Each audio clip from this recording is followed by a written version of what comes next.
সময়টা 30 মে 1981, স্থান চট্টগ্রাম। প্রচন্ড বৃষ্টিতে ভেসে যাচ্ছে চারদিক। কর্মব্যস্ত দিন শেষে চট্টগ্রাম সার্কিট হাউসে ঘুমিয়ে আছেন প্রেসিডেন্ট জিয়াউর রহমান। ঘড়ির কাঁটায় তখন রাত 1টা। প্রেসিডেন্ট কি আর জানতেন তাকে হত্যার জন্যই প্রস্তুত হচ্ছে একদল আর্মি অফিসার। কালুরঘাট ব্রিজের সামনে এসে থামলো গাড়িবহর। সেখানে আগে থেকে অপেক্ষায় ছিলেন মেজর ফজলুল হক, সুবেদার জাফর চৌধুরী ও নায়েক সুবেদার সোলাইমান। গাড়ি থেকে নেমে সঙ্গে নিয়ে আসা 3টি হ্যান্ড লাঞ্চার, 11টি SMG এবং 3টি গ্রেনেড ফায়ারিং রাইফেল প্রস্তুত করে ফেললেন সেনা অফিসাররা। পর্ব সমাপ্ত হবার পর শেষবারের মতো সবাইকে ব্রিফ করলেন কর্নেল মাহবুব। সবাইকে প্ল্যান সম্পর্কে আবারও মনে করিয়ে দিয়ে সতর্ক থাকলেন। দেখতে দেখতে তখন রাত 3টা বেজে 30। 3টা পিকআপে উঠে বসলেন মোট 16 জন অফিসার। গাড়ি এগিয়ে চলল সার্কিট হাউসের দিকে। 3টা পিকআপের দায়িত্ব দেওয়া হয়েছে 3টি গ্রুপকে। ভোর 4টার দিকে সার্কিট হাউসের কাছাকাছি চলে এলো 3টি পিকআপ।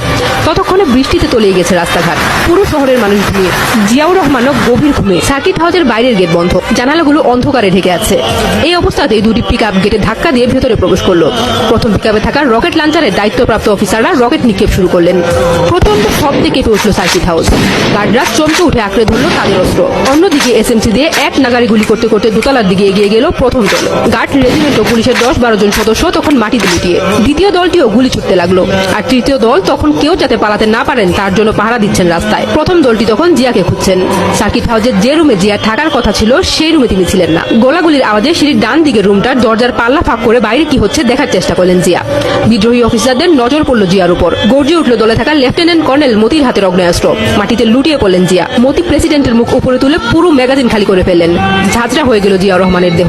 মাত্র 9 মিনিটে পুরো অপারেশন শেষ করা হয়। এভাবেই প্রেসিডেন্ট জিয়ার অধ্যায়ের সমাপ্তি হয়। তবে এই হত্যাকাণ্ডের পর শুরু হয় নতুন রাজনীতি। জিয়া হত্যার প্রধান ষড়যন্ত্রকারীও এরশাদের ষড়যন্ত্রের শিকার হন। হত্যা পাল্টা হত্যার এই অধ্যায় কলঙ্কের ছাপ রেখে গেল বাঙালির ইতিহাসে।